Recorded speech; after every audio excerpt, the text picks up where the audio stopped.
It's good to see everyone with us this afternoon. We appreciate you making the time to join us for some state and federal updates and this forum with the Cabinet for Health and Family Services leadership and our ThriveKY partners. We can advance this slide, Alex. Here, this is our first forum of 2025 with the Cabinet for Health and Family Services, and I'm Emily Beauregard. I'm the Director of Kentucky Voices for Health, and I'm a member of the ThriveKY campaign, and I'm here with our other ThriveKY partner organizations to take us through a number of updates that are happening on the state and federal level. For those of you who are joining us for the first time and may not be familiar with ThriveKY, our mission is to meet the basic needs of every Kentuckian through systemic change, because we recognize that many of our fellow Kentuckians face historical and systemic barriers to meeting their basic needs. You can see the principles that really guide our policy on this slide, and we are sending these slides out after the webinar is over, so you'll have a chance to look through these a little more closely. These are the members of our ThriveKY campaign, and you can see that all of these are hyperlinks. So if you're interested in learning more about any of our organizations, you're welcome to get that information here. Again, you'll get these slides afterward. Let's go to the next slide. Just a little bit of housekeeping. We are recording this meeting. We have a number of folks joining us today, so please just keep yourself muted. If you want to participate in the conversation, and we really encourage folks to do so, just use the chat. You can put comments in the chat, questions, and we try to get to those as we go along. We have 90 minutes today, and hopefully we'll be able to answer everything that comes to us in the chat in those 90 minutes, but if we don't, we will include answers or responses to that in our follow-up email. And you will be getting a follow-up, like I said, with slides, with the recording, with any other materials or resources that are shared today. And if we have questions that we need to answer in writing, we'll include those as well. CEUs are available for people who are participating. If you are a certified community health worker, we are also getting approval for social workers, and hopefully that'll be available to us soon. And to get those CEUs, you need to make sure to complete the evaluation, which will be shared at the end of the presentation, but also we'll share a link to that in our follow-up email. And of course, even if you don't need CEUs for today, we always appreciate people's feedback. So please take a few minutes to just complete that evaluation. Let us know what's been most useful to you, what information you'd like to see more of, and what may not be as helpful. And I think I've covered that. We can go to the next slide. We are always looking for sponsors for this work. Our sponsors really help us to make this free and available to all of our boots on the ground partners and advocates, and to provide those CEUs for free. So if your organization may be interested in sponsoring our 2025 programming, please reach out to Kelly. She'll put her email address in the chat. And this is the programming that we have set up for 2025. We're really excited about this schedule of webinars and roadshows. We love going around the state and visiting communities in person and really getting to connect more with our boots on the ground partners and community professionals who are, serving their communities every day on the front lines, making sure people have the resources that they need to thrive. And so put these dates on your calendar. We'll have more information out soon about specific locations and registration and all of that. And here's the agenda for today. I was just looking back at our last forum. We do these about quarterly. Our last forum was the day before the election. So a lot has changed from then to now in terms of the landscape and things that are happening on the state and federal level. So we have a lot to catch up on. And we are delighted to have on the call with us today Deputy Secretary Carrie Banahan, Medicaid Commissioner Lisa Lee, Medicaid Senior Deputy Commissioner Veronica Judy Cecil, Angela Sparrow, Department for Community-Based Services Commissioner Lisa Dennis, Director of the Division of Family Support Todd Trapp, Department for Aging and Independent Living Commissioner Victoria Elridge, Department for Public Health Deputy Commissioner Dr. Connie White, and Health Program Administrator Jennifer Toribio Nas. And Jennifer, I apologize if I didn't get the pronunciation of that right in advance. But as always, Our goal with these forums is to create more open dialogue between cabinet leadership, consumers, and advocates. And we really want these webinars to be an opportunity for you to get the updates that you need to do your work, to share feedback with us, and to ask questions. And during each section, like I said, just put your comments and your questions in the chat, and we try to cover those as we go. So with that, I'm going to turn it over to Dustin to get us started on some state and federal updates. All right. Well, hey everyone, my name is Dustin Pugel. I'm the policy director at the Kentucky Center for Economic Policy and a proud member of the ThriveKY campaign. We're going to start with a couple of updates around what's been going on at the federal level and how that impacts our state work in the cabinet and within specific programs within the cabinet. So a couple of weeks ago, I'm sure folks remember from seeing in the news that the Office of Management and Budget filed a memo that essentially said that the federal government was going to freeze all federal spending, specifically grants to states and organizations and universities and any other sort of entity. They specified not Medicare, Social Security, or individuals. However, what that resulted in was a lot of confusion and chaos for about 24 hours, and then some cleanup after the fact. So we wanted to start by hearing from some of our friends at the Cabinet for Health and Family Services about what the impact of that was and what's sort of happened since then.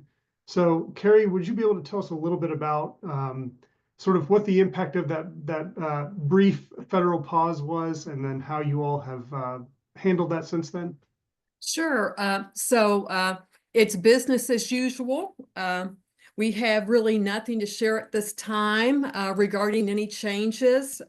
If there is a change in one of the programs, that will be communicated to us by our federal partners, such as FNS, CMS, or ACF. And as soon as we find out about the change, we'll let you know. So that flurry of executive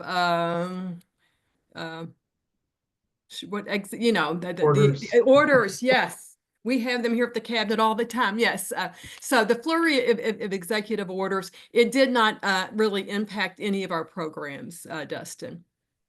So it sounds like for the time being, no news is good news. And Yeah, we're just holding steady right now. That's yes. But good deal. Great. Well, another thing that I think came out of that moment was just realizing and understanding the impact of the federal budget on state programs. 22 billion federal dollars flow through our state budget every year. 14 billion of that is through Medicaid, but it's sort of a whole host of programs. It's things like SNAP and the Social Services Block Grant and so many others. And I know right now there's talk, aside from what happened in the executive branch, in Congress about potential cuts to programs like these. Just a brief list of programs that we have heard sort of rumblings from at the House and Senate level are the Social Services Block Grant, TANF, SNAP, WIC, the marketplace subsidies, including the enhanced subsidies from the Inflation Reduction Act, and then, of course, Medicaid and potentially shifting costs over to the states. At this point, we don't want to speculate about what those might end up looking like, and I don't expect the cabinet to try and, read any crystal balls. But maybe you could tell us a little bit about the impact of these programs on our state as they currently stand, and sort of what it means for Kentuckians that these programs are available to them. I guess I'll start with the marketplace and let probably Veronica or Commissioner Lee talk about Medicaid, and either Lisa Dennis or Todd maybe talk about SNAP and child care. But so with regard to the marketplace, about 2 years ago, as part of ARPA, Congress passed some enhanced subsidies that really reduced the amount of premium that an individual had to pay for a commercial health insurance plan. So unfortunately, it was a 2-year lit on this enhanced funding, which actually ends the end of December 2025. Right now, we're doing some analysis, looking at the number and the cost and the potential increase of the premiums. But I will tell you, it will be devastating on individuals, without that enhanced subsidy. And I'm happy to say that we had the second most successful open enrollment here at the cabinet in like 10 years. We enrolled over 97,000 people in healthcare coverage. And even after open enrollment ended, we were up to 99,000, because people continued to enroll, maybe due to a special enrollment period. They lost their employer coverage after open enrollment ended in January. So I'll let maybe either Veronica or Lisa talk about Medicaid coverage. I'll go ahead. I think the commissioner's trying to join. So as you pointed out, Dustin, I think there's a lot of speculation, and we're obviously monitoring that very closely as it relates to Medicaid and its impacts to us. As noted, I mean, we're serving over 1,450,000 individuals right now. It's a number that we're sort of staying at. Over 600,000 of those are children. Our economic impact, if you just want to look at it from that perspective, which of course we care more about delivering healthcare services to people. We think that's the importance of this program. But if you just look at economic impact, it is over $20 billion in this state across all 120 counties. If you look at other states, we've managed to keep our hospitals open, and that's in part to the Medicaid program. We've heard about health centers in other states maybe having to close. That's not happening in Kentucky. So we do I think play a vital role, not just in giving access and reducing our uninsured rate, but just the economic impact to each of the counties as well. Also, I think the commissioner always likes to say that we do what others don't do, including commercial insurance. We cover services they don't cover. We cover populations they don't cover.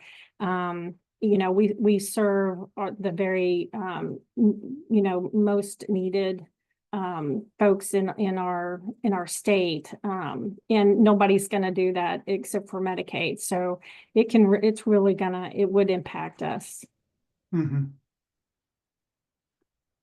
Todd, is there anything you want to say about some of the other family supports that currently folks are using that are kind of being discussed in DC? Yes, absolutely, Dustin. A couple things. Number one, just the impact of SNAP, the Supplemental Nutrition Assistance Program. On average, through 2024, we assisted 283,879 families a month, households a month. This would be calendar year 2024. And that includes 607,000 individuals. So, and a total of 1.2 billion SNAP benefits to help those families, purchase nutritious food and address food insecurity, which, as we know, is a big issue here in Kentucky. So, and then in addition to that 1.2 billion that would be affected, there's also summer EBT, which from the trickle down effect would be impacted as well. And in 2024, we issued, it's about $46 million in summer EBT benefits to right around 384,000 students. So those programs alone, I think, it would be, bad news to say the least for those to be negatively impacted, and just to think about the families and how it would impact them. So appreciate that. For folks on the call who heard a lot of numbers, maybe your eyes are starting to cross. I just put a link in the chat to something that the cabinet has put together for 3 years in a row now, but I think are really helpful to sort of illustrate the impact on a county level. There's also a state level fact sheet that I think folks should check out. But if you want to know what the impact of all these programs are on the ground, and others, including ones that Commissioner Eldridge runs and others, I really encourage you to check those out and use them and share them as we continue this conversation about the role that the federal budget plays on Kentuckians' everyday lives. So thank you all for that. I'm going to hand it over to Dr. Schuster to give us, sort of usher us through some of these conversations about the waivers. Thank you, Dustin, and good afternoon, everyone. For those of you who are not familiar, the waivers are specialized programs that each state can develop through approval of CMS, Center for Medicare and Medicaid Services, that allows the recipients to access additional services that are not automatically available in the traditional Medicaid program. So the ones that we typically think about are the what we call the 1915C waivers. Those are the home and community-based waivers, and they are devoted to keeping people served in their community and keeping them out of institutions. And there are 6 of those waivers. You know, there's always a tension with those waivers because there's always more people that need those services than we have availability for them. We call those slots, which I really dislike the term because it sounds like widgets. These are people being served. So we have, you know, a certain amount of funding that goes to serve more people each budget session. This last budget that was passed in 2024, the General Assembly was very generous and actually authorized 1,925 new waiver possibilities in the home and community-based waiver, in the Michelle P. waiver, and in the supports for community living waiver and the acquired brain injury waiver. So that's the most we've ever had. But unfortunately, our numbers keep growing. I don't know, Veronica, if you're prepared to talk at all about the waiting list at this point. We don't have those numbers Okay. available right this moment, but we certainly can get them to you. Yeah, I think the last briefing that we had at the Medicaid Advisory Council meeting was close to about 14,000 people that are waiting for waiver services. Now, that does not mean that those 14,000 people are not getting traditional Medicaid services. So they're not being ignored. It's just that we don't have those specialized services, which might involve respite care for the family and additional therapy services and so forth. We also have, those of us in behavioral health have been particularly interested in a couple of waivers that are still on the front burner, I would say. The biggest one of those is what we call the 1915I state plan amendment. And that was a waiver-like approach that we took to try to serve the needs, particularly of our Kentuckians who have what we call a severe mental illness. So they might have schizophrenia, or they might have bipolar disorder, or they might have major depressive disorder, and they need specialized care. And one of the things that the families and the individuals themselves have asked us for is what we call supported housing, so that they would have not only a bed and a roof and so forth, but they would have additional supports to remind them to take their medications and to keep their appointments and so forth. And I think that the last that we had heard from Ann Holland is kind of the guru on this out of the Department for Behavioral Health, Developmental, and Intellectual Disabilities, is that waiver is pending final approval from CMS. Unfortunately, we got caught in the switchover of the administrations. So I'm told, I think as recently as last week, Ann reported that they had communication with CMS, and they still recognize that they have the state plan amendment there. They're still hoping to be able to get this thing approved and out and rolling maybe by July of this year. So we're going to keep hoping. And I doubt, Veronica, that you have any update other than that. I think that was the last that I had heard last Thursday, actually, from Ann. Yeah, that's correct. We don't have any response from CMS yet. Communications have been a little difficult over the past month. A lot of our meetings have been canceled, but you know, we are monitoring it. Angela, I don't know if you have an update. Yeah, thank you. So I think correct, Sheila, what you mentioned is correct. So no updates since last Thursday, but that's again just hopeful that we'll hear some communication from CMS, but again, certainly continue to reach out to them for feedback. Yes, thank you, Angela.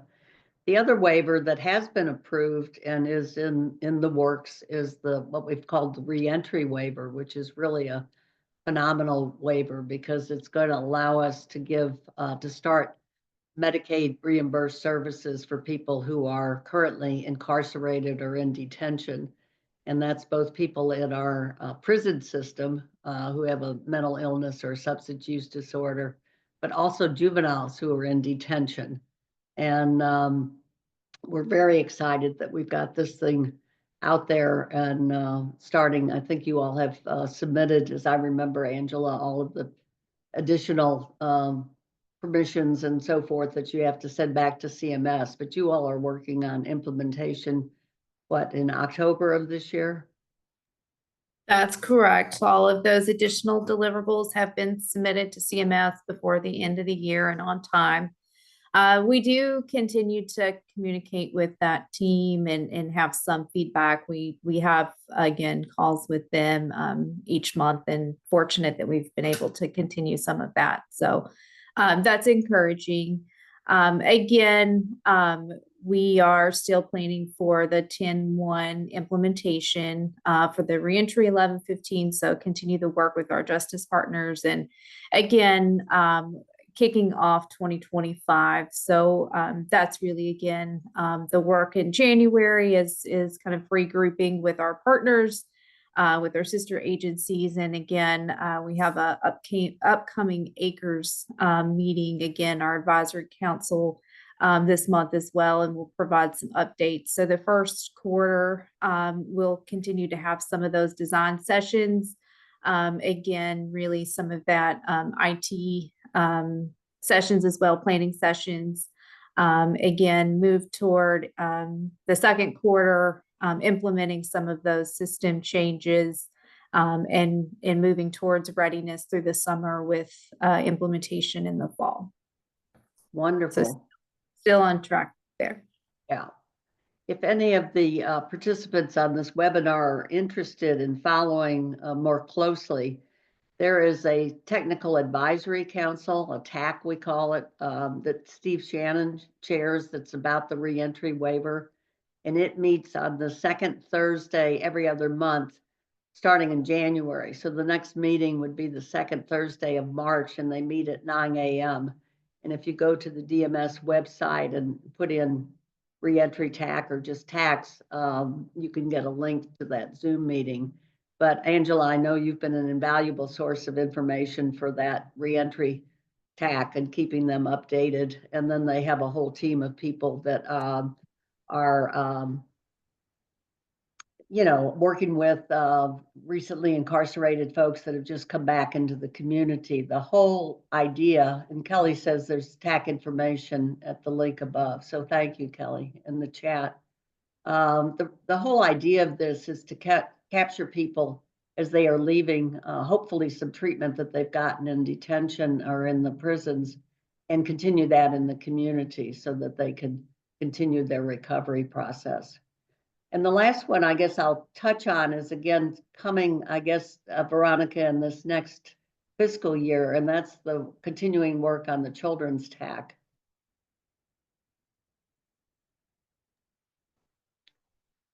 It was in the budget.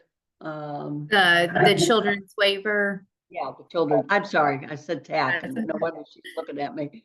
Children's waiver. Yeah, that's been something of great interest to a number of parents who have their kids signed up on the HCB waiver or the Michelle P waiver. And what we're looking at are some waivers that are specifically designed for kids who are on the autism spectrum, or kids who have severe emotional disturbance, or kids who are medically fragile and have both physical and mental health issues. But I think that's a second year of the biennium budget item.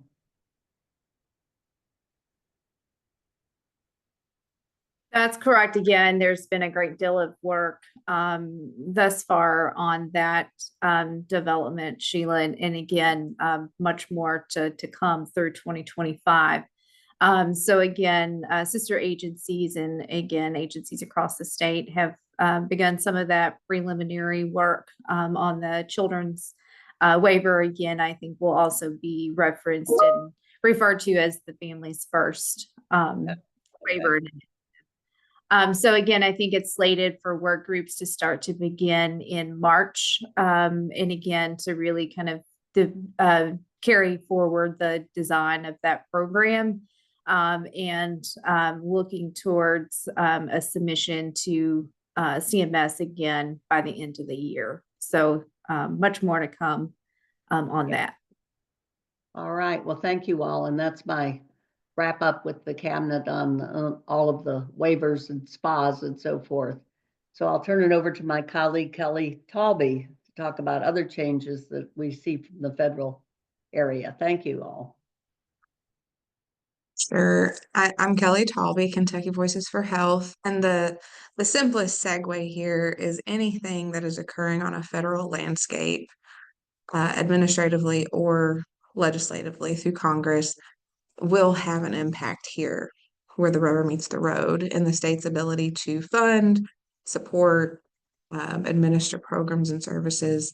So it's really important as so much is changing over the last few weeks. We've noticed it rapidly at times that we're trying to pay as close attention as possible.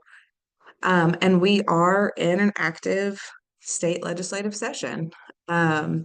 It is a short session, which is a cute way of saying they're going to do just about as much stuff in a fewer days amount of time.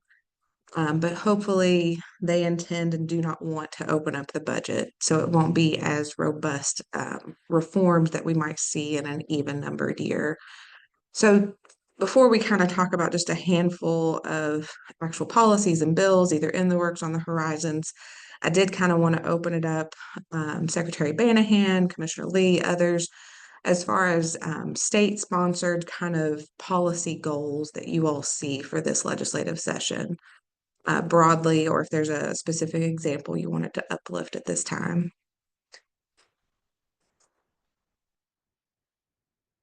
We continue to monitor legislation that comes in and the impact it may have on the program.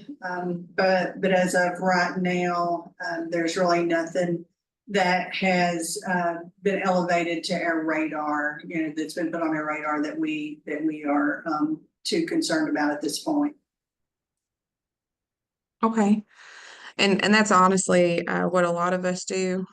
Just wanted to gauge kind of your interest, but a lot of us are kind of monitoring bills, both good, bad, and neutral, that can impact the work we do and the people we serve.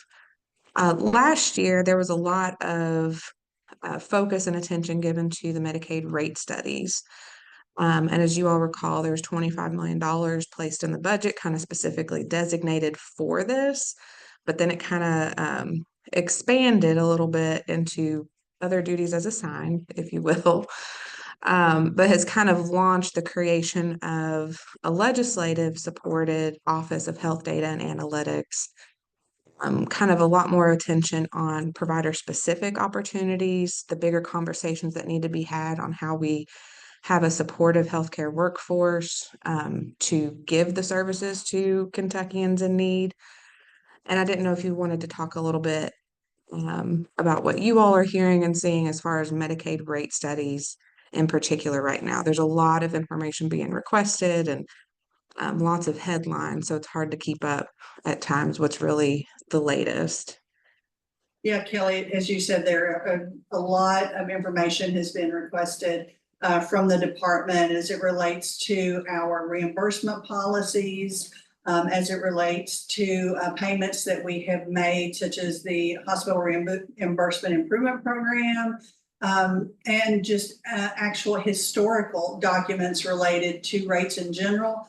So that is the extent of our involvement in the rate study. Thus far, we haven't been involved except for providing that data and information that has been requested. So to date, we haven't been involved and have really no idea what the direction is going to go or what the Office of Health Data and Analytics in LRC is working on, what they're doing. We do know that they have contracted with an outside organization, which is Public Consulting Group, to help them with some of this work.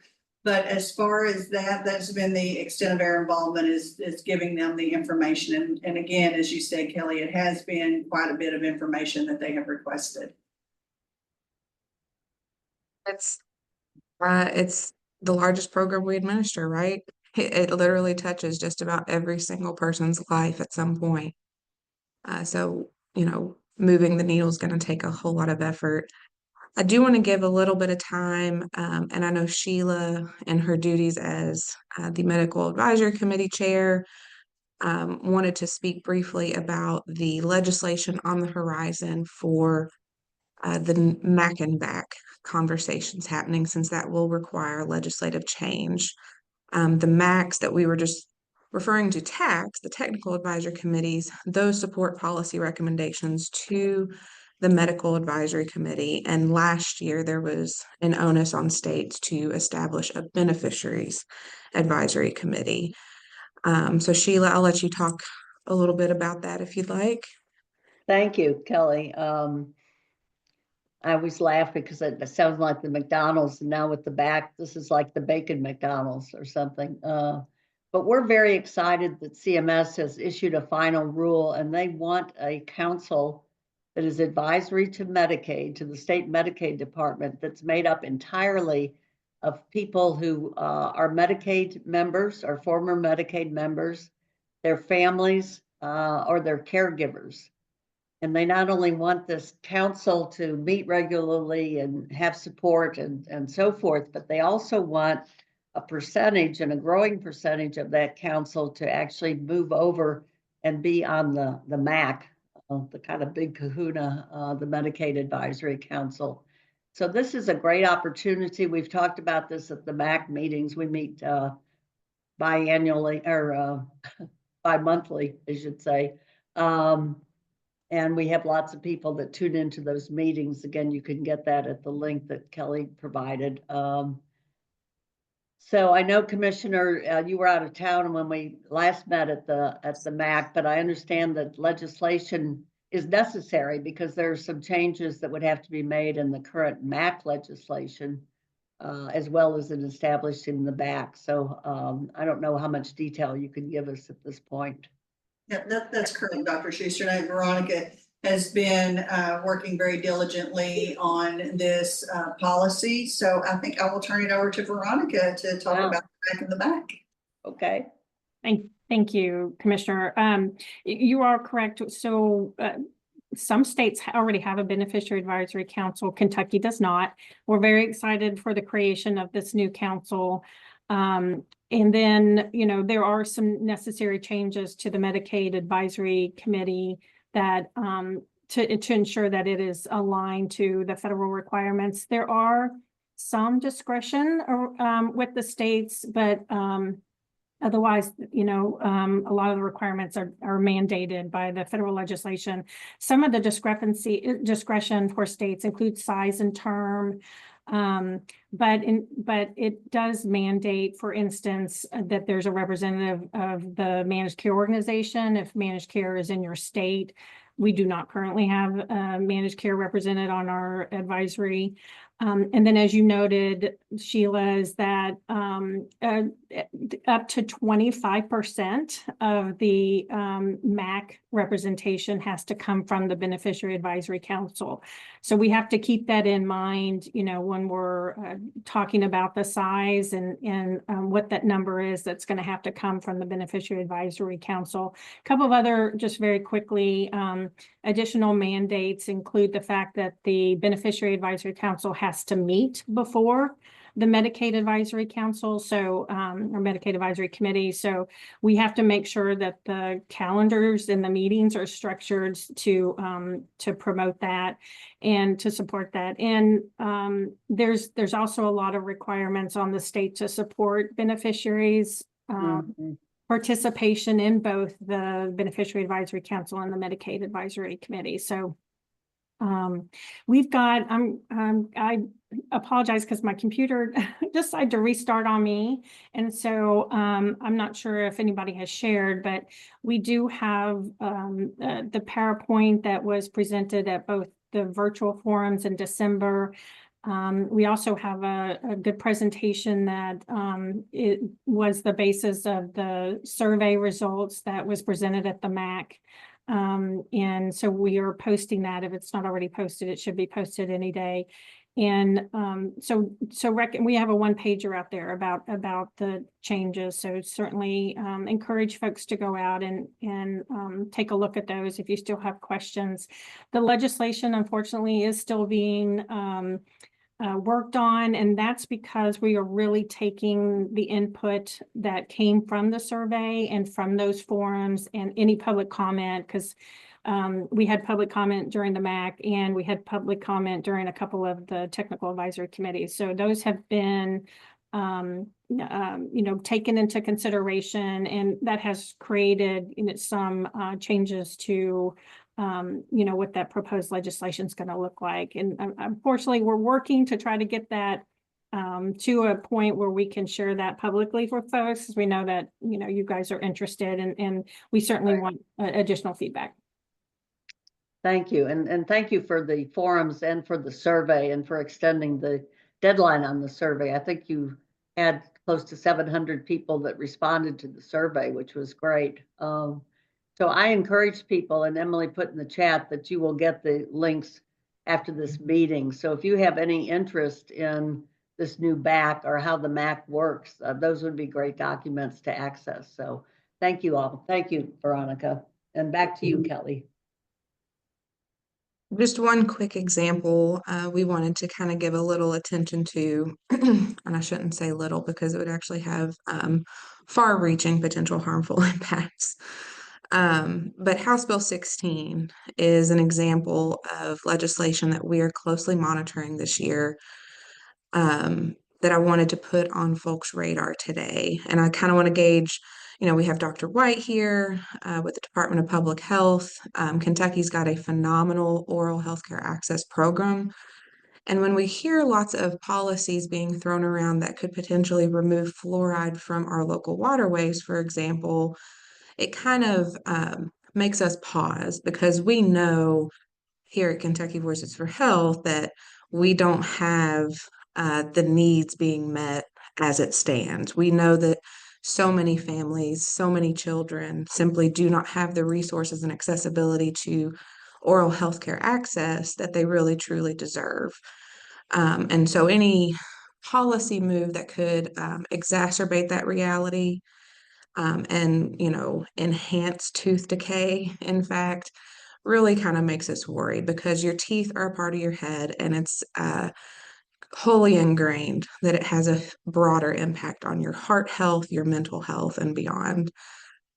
So Dr. White, I didn't know if you wanted to speak briefly about House Bill 16, the fluoride bill that would remove fluoride from local water. And I'm going to drop some information in the chat on how, not for just this bill, but any bill, how you can quickly just put in a phone call and have your voice heard. Yes, please. Being married to a public health dentist who did a lot of his work in fluoride, I'm very passionate about this. We know that fluoride decreases the risk of dental caries. You'll hear that phrase, cavities, by about 25%. We know that dental caries is the most common chronic disease that children in Kentucky have, and over half of them under the age of 8 have at least one cavity or one problem with oral health. It's impactful, and we know that it's also impactful for children in poverty, and this group has talked about children in poverty for every meeting that we ever have. So we've got a very vulnerable population of young people, and at least the fluoridation in the water is helping to protect them. We know that they will have oral pain, they have medical issues, quality of life issues, tooth loss, and now that affects them as they get older. And we know that they miss more school, so that their school productivity is not as good. So there's just a whole host of things that we think are very important here. And we know that the impact it would have on Department for Medicaid Services. They thank you, DMS, for providing all the talking points that I have, the calculations of if we just had 10% of our population in Kentucky stop fluoridating the water, we're looking at $19.7 million of extra dental work that would have to happen. That's just with 10% of a drop, if 10% of the communities decide not to do this. I've got lots of numbers. We can talk about that at some time, but I think it suffice it to say we feel very strongly that this is very important. We're one of 13 states that does have statewide regulation, and it's of all the different parameters that Kentucky measures. We always measure number one in the country for having protection of our oral health with our fluoridation of our water. So we're very interested in making sure that this doesn't change. Right, and it just underscores the need for our dental hygienist, our public health dental hygienist, however we can support that workforce and the models that they instill in our communities and how they can grow and reach more children and families. That is how we actually change the narrative on oral health care access. So I did put in the chat, again, not just for this bill, but many others that you'll hear about over the course of the next month. Don't forget your constituent power. Don't forget the clients you serve and their constituent power and what a simple phone call can make. So I put the English, Spanish, and those with hard of hearing and deaf needs so that every single person has the chance to do that. And in abundance, caution of time, I'm going to hand the virtual mic over to Emily to cover the Medicaid updates. Thank you, Kelly and Dr. White. Speaking of children and children living in poverty, and particularly those covered with Medicaid or CHIP, which is more than half of the children in Kentucky at this moment. There are a lot of ways that we need to be working right now to make sure that they keep their coverage, keep their Medicaid coverage, keep CHIP coverage. And, part of that is, fighting for that federal funding to keep it here and protect that funding source in Kentucky. But we also have child renewals on the horizon, making sure that kids who have been covered continuously since the pandemic began are renewed in time to keep their coverage without any gaps, without any churn. And so I wanted to just turn it over to Veronica to give us a reminder of the timeline. I know we've talked about this before, so we don't need to go into too many details about that process, but just a reminder of the timeline, and then also any communications and outreach plans that Medicaid has in store and that we as stakeholders and advocates could be helping with when the time comes for families to start engaging in this process. Thank you, Emily. Just a reminder to folks that as she alluded to, we are currently have a flexibility that is allowing us to automatically renew children until June of 2025. That's a leftover flexibility from the public health emergency unwinding. So starting with renewals in July, children will have to go through a redetermination. What we're doing to plan for that is we're creating a lot of educational information, brochures, flyers, and various educational materials that we're going to be distributing with the help of our Friskies, that we're going to be distributing to parents, caregivers, providers, and to school personnel. And we want to raise the awareness of the fact that children will have to start going through a redetermination. So with a July renewal, that means we'll be starting the process for them in early June is when that notice would go out. So we're also going to be doing a lot of social media campaigns around the fact that child renewals are starting. One of the pieces we really want parents to understand is that a child's eligibility can be different, and in some ways we can have a higher income for a child. Is just making sure they take the step for to go through that redetermination, even if the parent's not eligible, the child may still be. So making sure that everyone understands that distinction. and, you know, really returns that notice so that we can actually determine the child eligible. Yeah, that's a very good point, Veronica. I think we don't want any family to assume that their children aren't eligible. And that's true both in terms of income and in terms of mixed immigration status households, just as a reminder. If the child was born in the United States or, you know, has citizenship or immigration status otherwise, they could still be eligible. And we just want to make sure that we're encouraging families and supporting them in any way we can to get them enrolled or keep them enrolled in coverage. And schools and other community organizations are going to be a big part of that. So thanks for those updates. As soon as there is, you know, a communications toolkit, we'd love to get it out to everyone. Another update that we wanted to share with everyone, I know on our last forum with the cabinet, we announced that Anthem was no longer going to be an MCO in 2025, a Medicaid managed care organization. And part of that transition isn't just Medicaid members selecting a different MCO, but also for dual eligible members. So those about 30,000 Medicaid members who also are Medicare eligible and had coverage through a Anthem Medicare Advantage plan need to switch their Medicare Advantage plan. And so, Veronica, could you just share with us the timeline there and maybe put, or somebody here could put a link to the letter in the chat? Absolutely.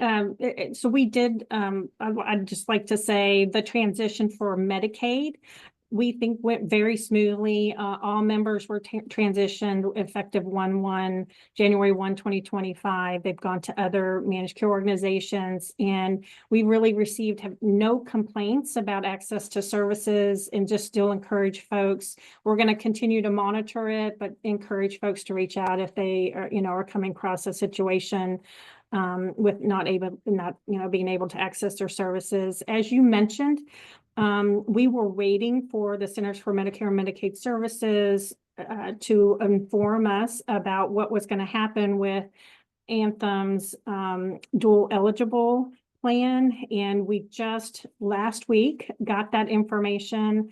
Anthem is sending a notice to all impacted dual eligibles. So anyone who has that Anthem Medicare dual eligible special needs plan should receive the notice.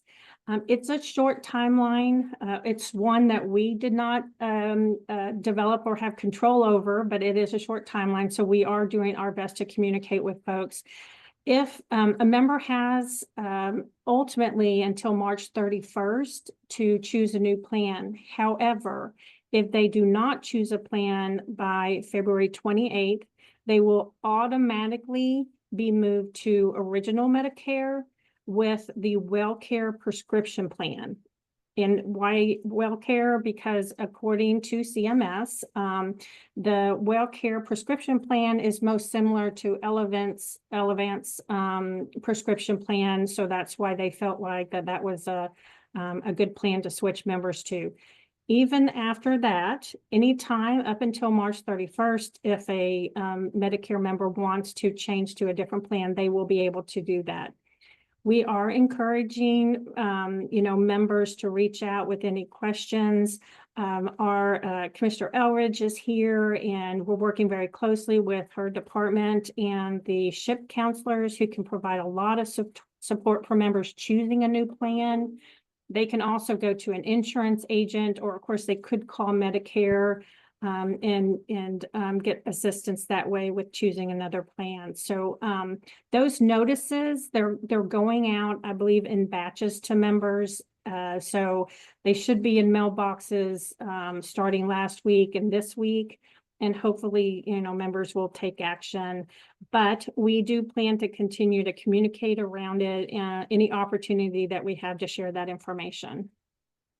Yeah, thank you for those updates, Veronica. I know people have been very eager and a little anxious to know when they were going to need to make that transition and how that process would work. So I think the more that we as advocates can be sharing information with community members through our networks, the better in this case. And we will get that information out to you all very shortly in terms of the letter. There's also a web page where you can find SHIP counselors that could be useful to share.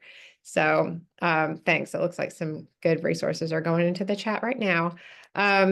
I'm going to move us along just in the interest of time, but if people have specific questions, oh, it looks like Valerie, you do. So let's take that question in before we move on. The question is, will members be able to choose another Medicare Advantage plan? And I think, Veronica, the answer is through March 31st or until March 31st. Oh, you're on mute, Veronica. Sorry, thank you.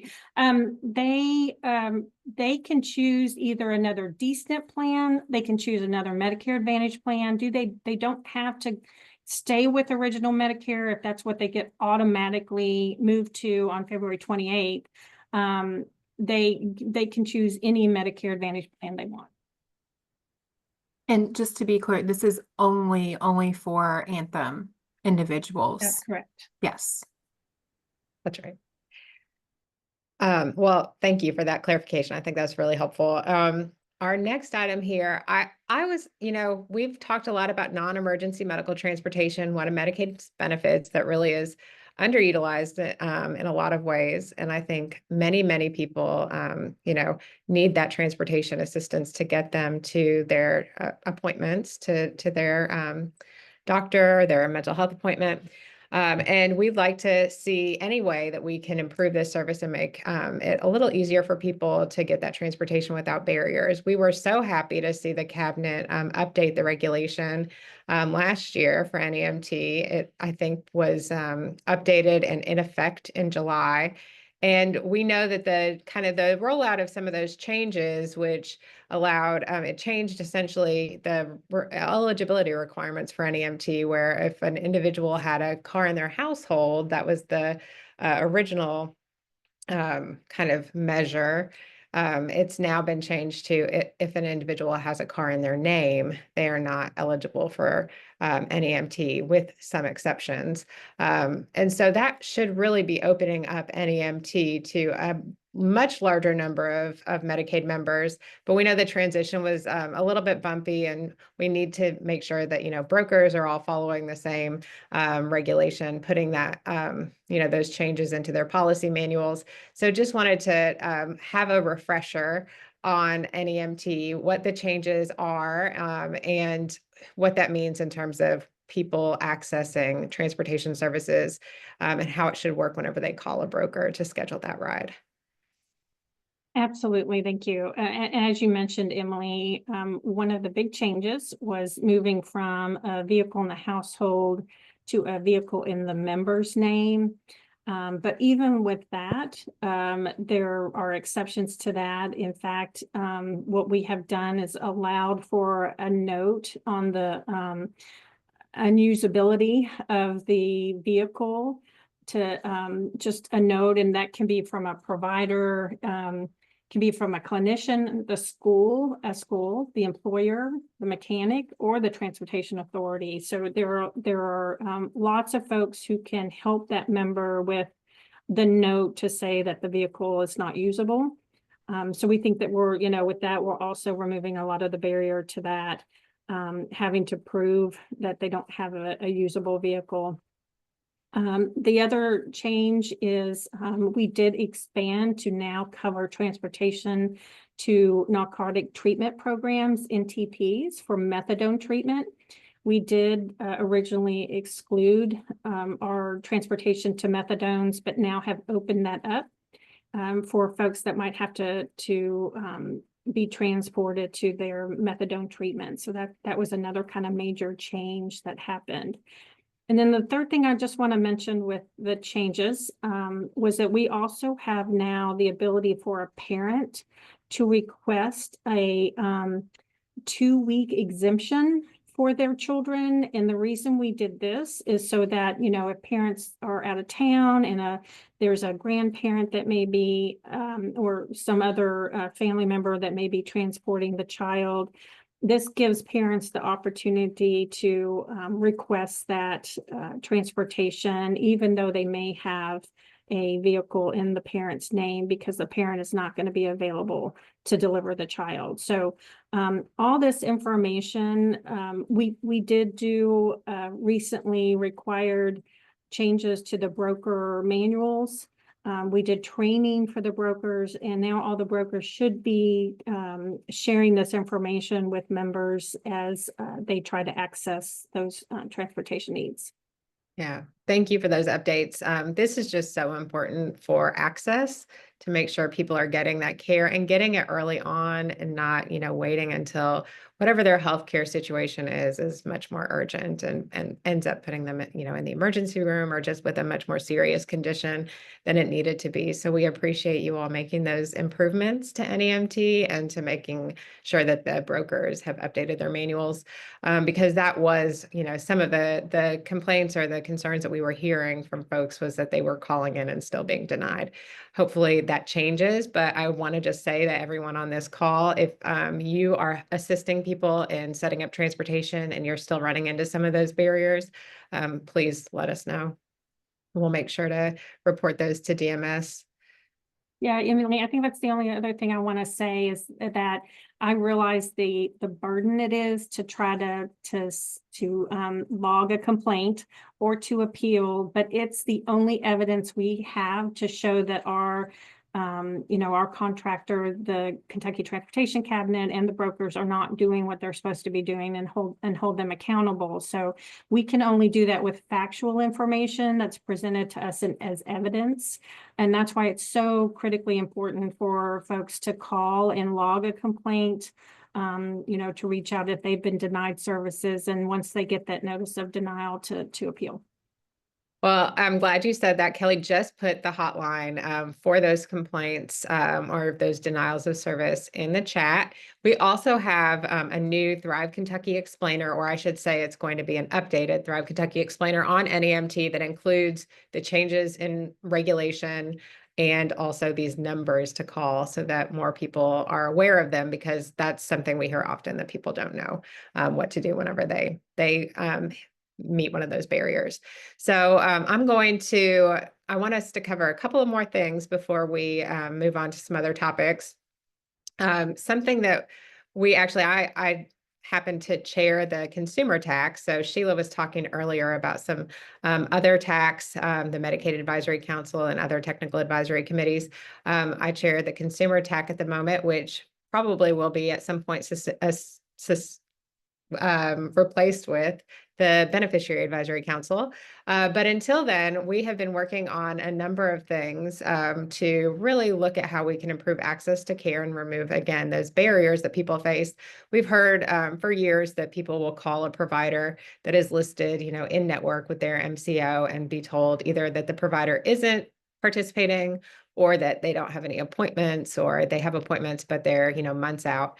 So we want to, and right now, the only option that people have is to go through their MCO to see if the MCO will help them find another provider, prove out-of-network care, which happens very rarely, or switch MCOs. But if you switch an MCO, you may be in the same position of still not having the provider that you need in network and, you know, available to take new patients. So we asked DMS to work with us on a reporting mechanism. How do we, just as Veronica was kind of talking about having to report and track denials for transportation, we need to find better ways to report and track other issues that people are experiencing with accessing, getting provider appointments. So can you talk a little bit about this new form, Veronica, and let us know, is it available yet, or when will it be? Yeah, so we have launched it and tested it, and it is working. So we'll put the link in the chat. And we have both an English and Spanish version. The form was created to, as you noted, Emily, to make sure that if members are having trouble with navigating access to services, that they could let us know that very quickly. And so the form, we worked very hard, and we appreciate the Consumer Rights TAC assisting us with creating a form that's understandable and hopefully easy for members to navigate. What'll happen is when somebody pushes submit on that form, it'll come to us, our quality branch. They'll review it. If it involves managed care, we'll then include, reach out and make sure the managed care organization knows what's going on, and we will monitor that. If it's fee for service, we'll be, dealing with that in-house. And we'll reach out to the member to acknowledge it and to get any other questions, answers to any other questions we might have. So we do encourage members to utilize it. Also, we'll be tracking those complaints if we see trends that are coming in about a particular service or with a particular area. We, we'll be able to utilize that information to try to figure out what's going on. Yeah. Well, we appreciate the work that DMS put into creating this form, and we're looking forward to, having it go live and seeing what people are reporting so that we can be a little more targeted in how we approach, access issues, because it really may be that it's a particular geographic area, a particular type of provider. And I think this will be very informative for us. So thank you. And we'll get that link out to everyone. If not in the chat, it should be in the follow-up email. Final topic for Medicaid. And this is really just in some ways kind of a public service announcement. I'm assuming a lot of people have seen the announcement that there will now be vision screenings required for driver's license renewal, or to get your license to begin with.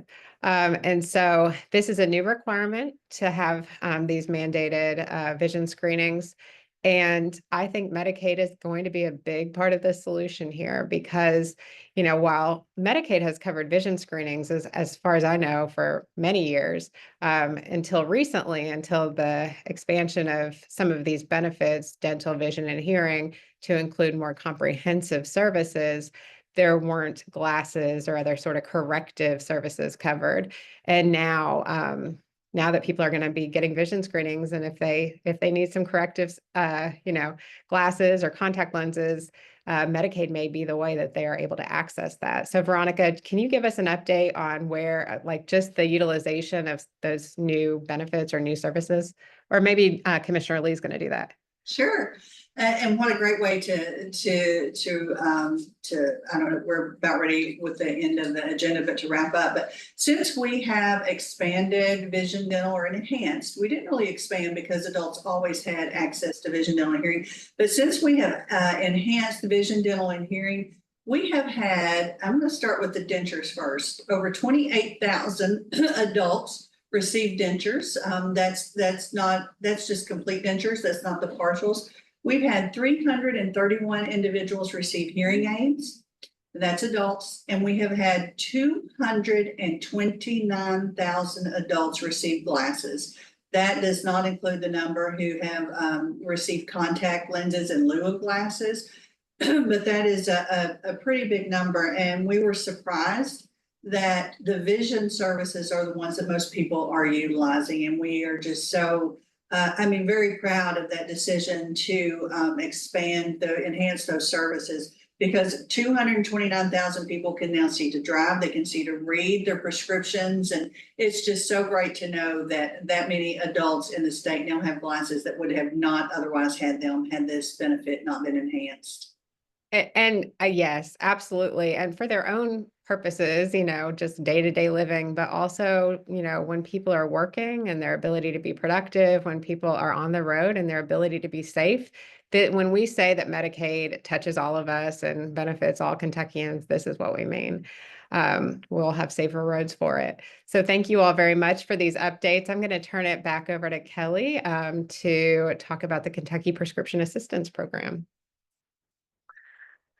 Yeah, this is hopefully going to be maybe some new information, repeat for some, but this is a great opportunity. We just recently saw some notices from the cabinet go out kind of reinforcing KPAP, the Kentucky Prescription Assistance Program. So we're blessed to be with Jennifer Toribio-Noss today, who is the health program administrator for that program at the Department for Public Health. And so Jennifer, you should be able to share your screen, and I'll let you take it away with an overview of KPAP.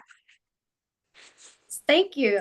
So my name is Jennifer Toribio-Noss. I'm with the Kentucky Prescription Assistance Program. And I feel like not enough people know about us, but we really could help like every single household in Kentucky. I'm going to very briefly go through this presentation, but not really go through it. I want it to be more of like a conversation with you guys. But your neighbors may not be able to afford their prescription medications, and you can help. Like, I recognized a lot of people in the chat, but you know, most of us take medications or know someone that takes several medications. I think the average person in Kentucky takes 10 medications. I'm not going to do the Slido poll. We don't have time for that. But basically, our program it's a very small team of about 7 people. And what we've done is, you know how there's a prescription assistance program for Eliquis, for Concerta, things like that. You see the commercials. There were commercials during the Super Bowl yesterday about prescriptions. When people actually go to that website to apply for that program, one medication can be like a 10-page document of paperwork you need to fill out, right? And if you're doing that for 10 different medications, that's a lot of paper, and that's a lot of times of writing your name, your address, your financial information all in one form multiple times, right?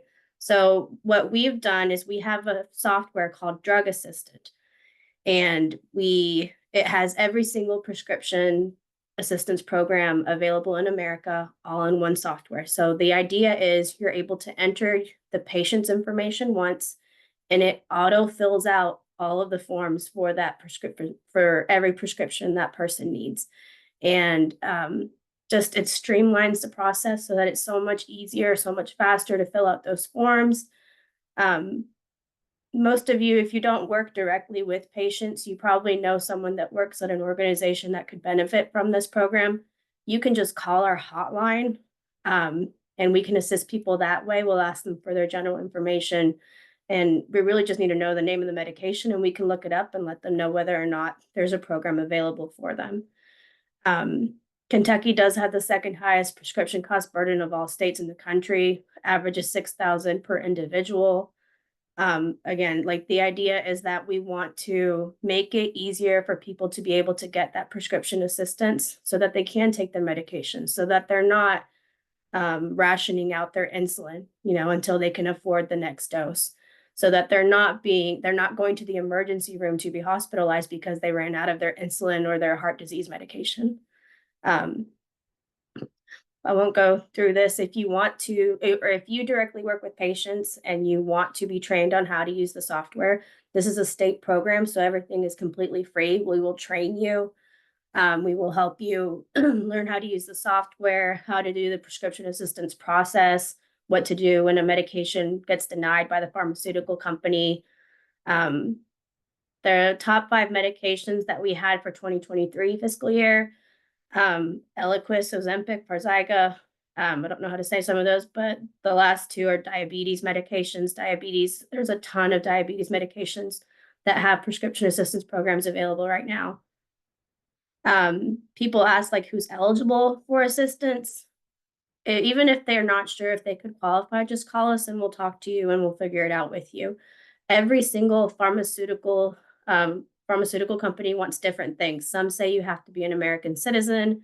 Some don't even ask. Some say you have to be 200 to 400% of the poverty line.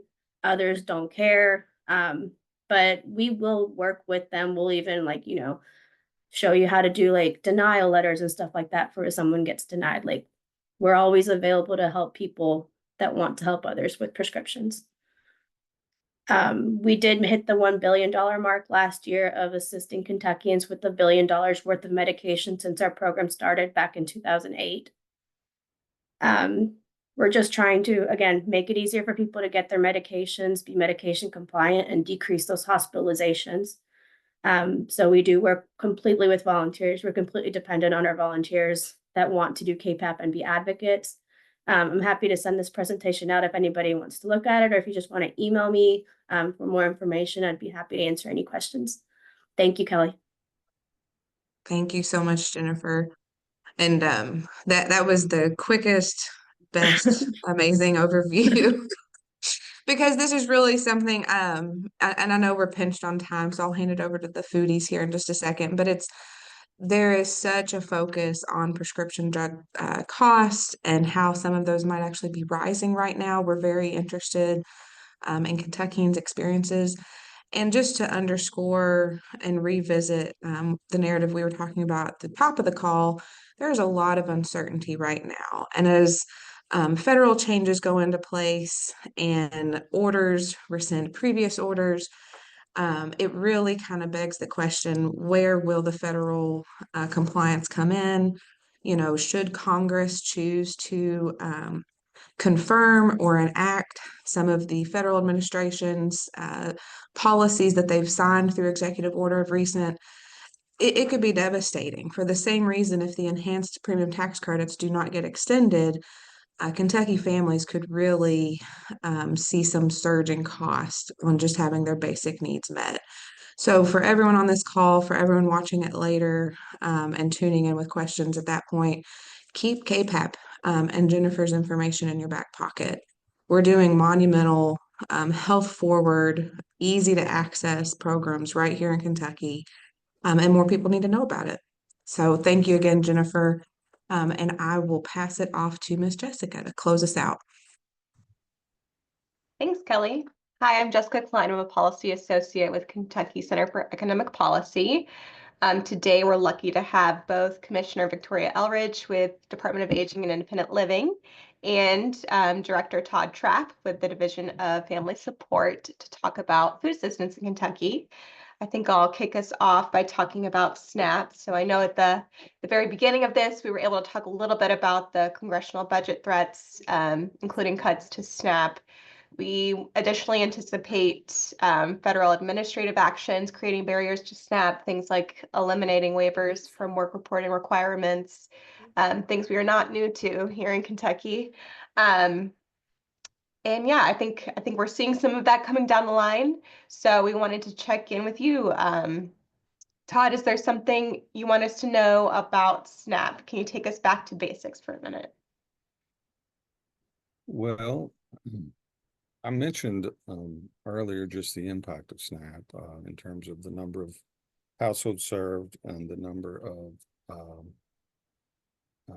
the amount of yearly benefits and that impact to Kentucky. So I don't know that I have anything new about that or anything additional, I should say, about that. Other than we're always on the lookout for impacts, whether coming from the federal level or coming, here from the state level, as you mentioned. So, and we'll respond to those and provide appropriate feedback on what the facts of those changes might be and what the impacts, especially negative impacts of any of those changes are. So just so you guys know, we're on the lookout for that.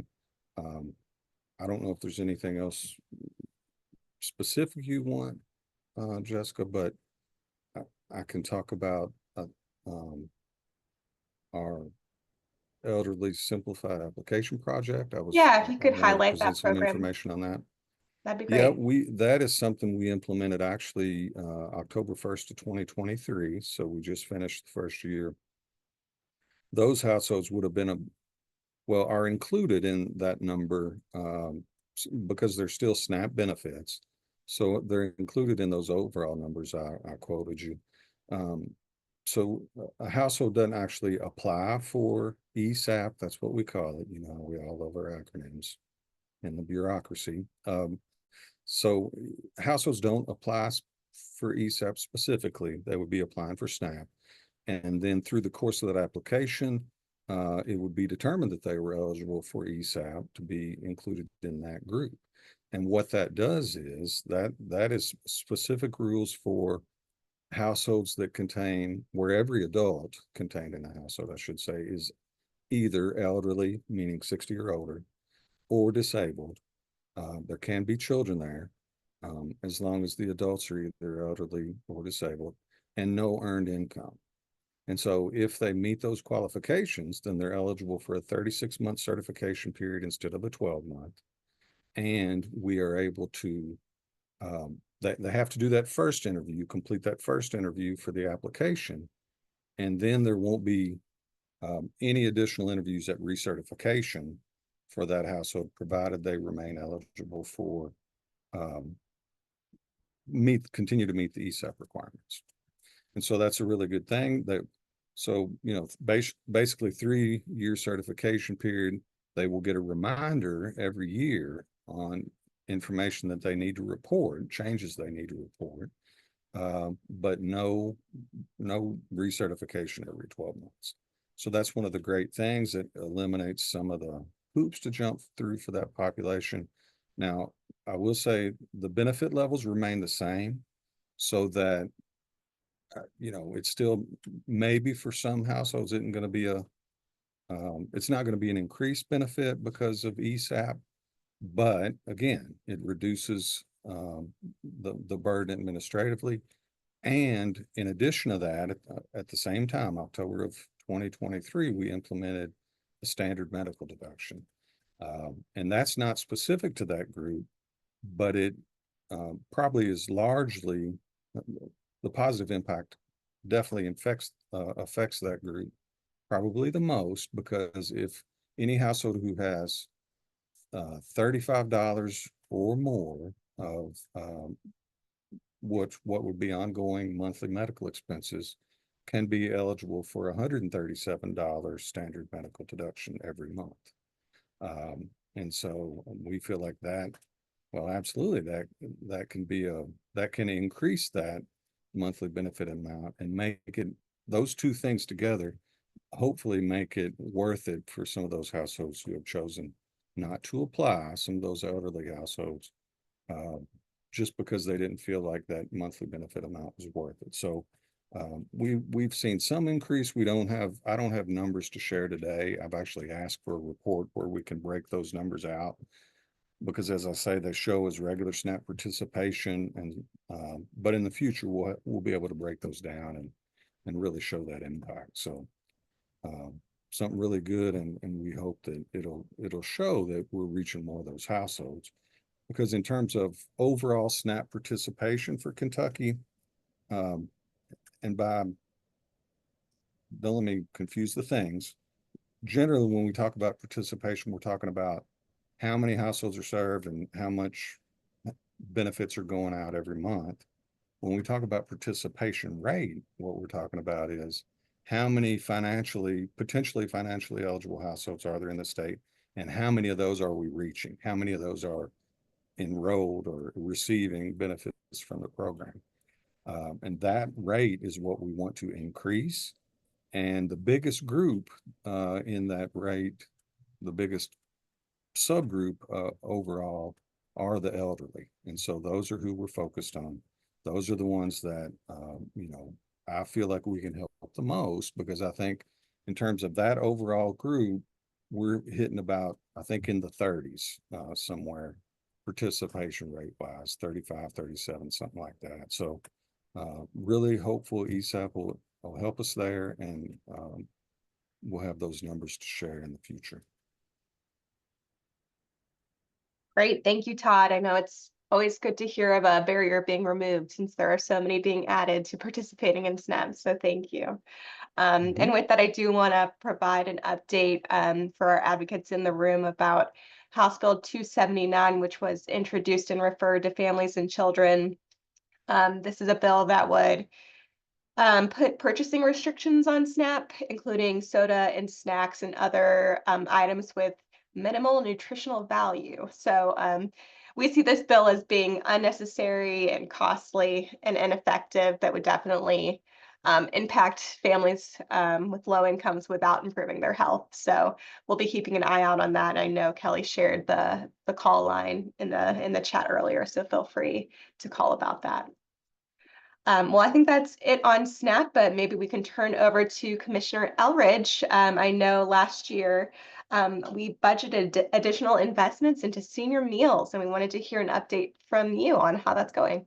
Yes, absolutely. We're so grateful to the legislature and to the governor for their support.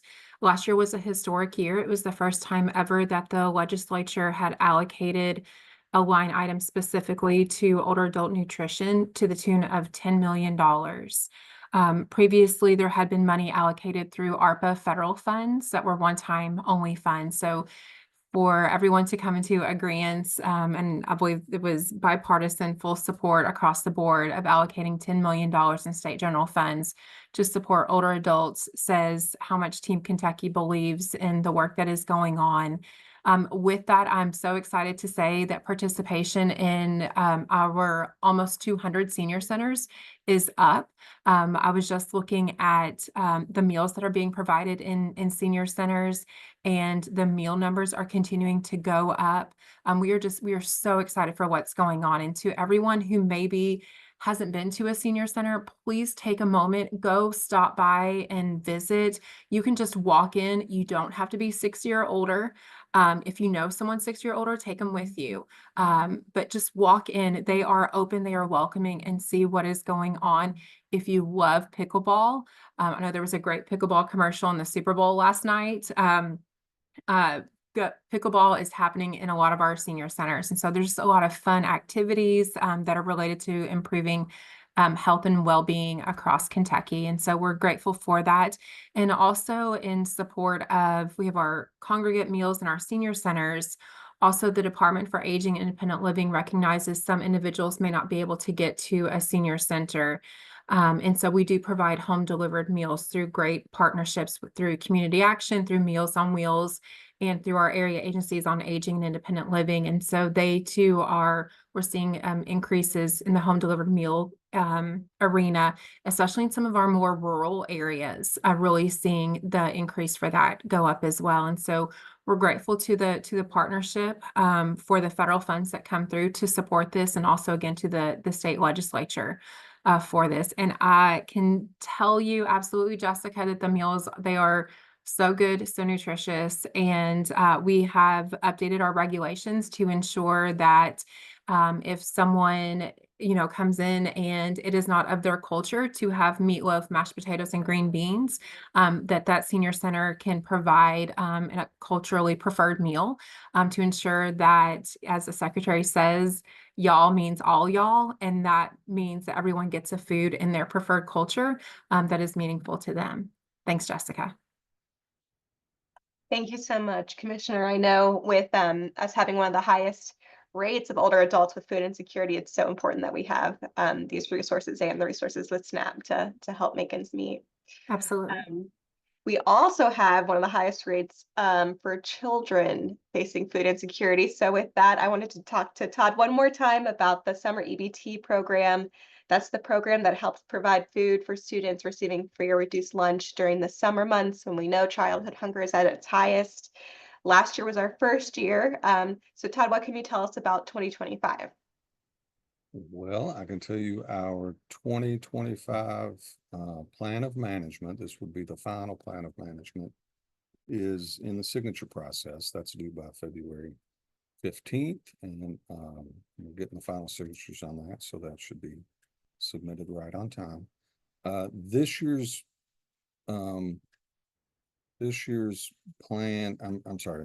program should look similar to the last year's with some positive changes. We actually have already started accepting applications through the portal. So there's an online portal for students to apply.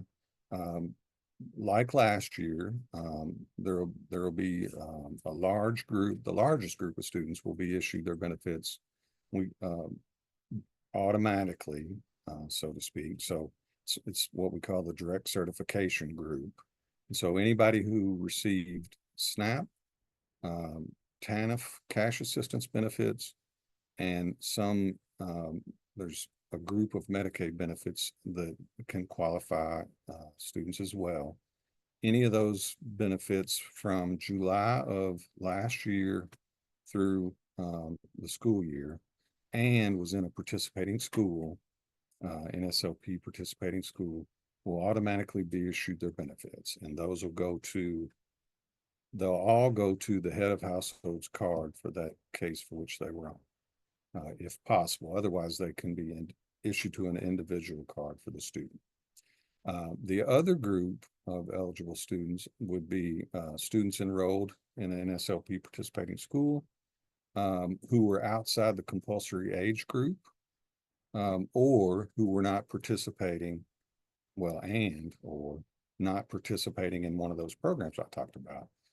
In other words, they could be in an SLP school, may have been on a SNAP case or other program case, but if they were under 6 years old as of August 1st of the school year, or over 19, but still going to be in school, they could still be eligible, but they're going to have to apply if they're outside of that compulsory age group, because we simply can't do the matching to get that auto issuance out there. And so I think the first issuance should be May 24th of 2025. That'll be for the biggest group.